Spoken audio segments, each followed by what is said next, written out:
कारण सुद्धा आहे. काय कुठे निघालीस? अगं आई, तुला काय सांगू, तू किती मोठं काम केलंस माझं. अगं राणे. ठीक आहे, बघतो मी काय करायचं ते.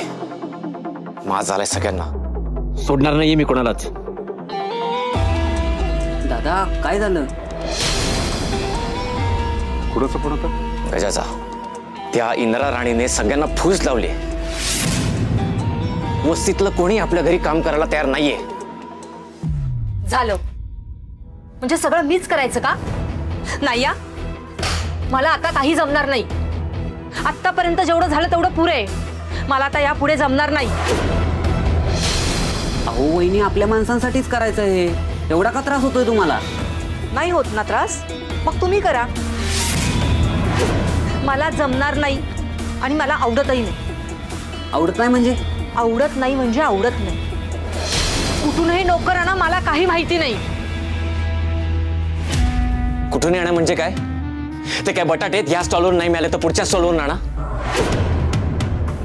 काम करायला माणसं कसे आणणार आहोत कुठूनही? हे बघ, वस्तीतली कामगार माणसं आपल्या ओळखीची आहेत. काही झालं तर त्यांची कॉलर पकडता येईल. बाहेरून कुठूनही जर का माणसं आणली तर घरामध्ये कॅश असते, दागिने असतात. काय झालं तर काय करणार आहोत आपण? ते केवढ्याला पडेल आपल्याला? म्हणजे तुला काय म्हणायचंय? घरात मी सतत राबत राहायचं, सतत काम करत राहायचं. कामवाली आहे का मी?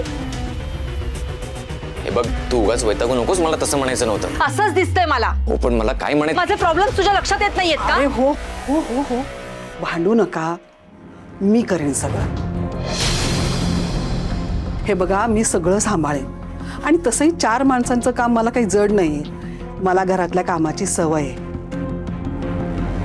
नक्की कराल ना? मग काय, प्रश्नच मिटला. आता कोणाकोणाची जी काही फरमाईश असेल ना, त्यांनी डायरेक्ट रत्नाईंना जाऊन सांगा. हा काय अजित भाऊजी, आता उद्या माझ्या मागे मला हे करा ते करा म्हणत येऊ नका. तुम्हाला जे काही हवं असेल ना, ते तुमच्या आईला मागा. हो बाबा, तुला काय लागलं ना तर मी देईन. हे बघा, आता चर्चा बाद झाली. चला सगळ्यांनी नाश्ता करून घ्या. या बरं.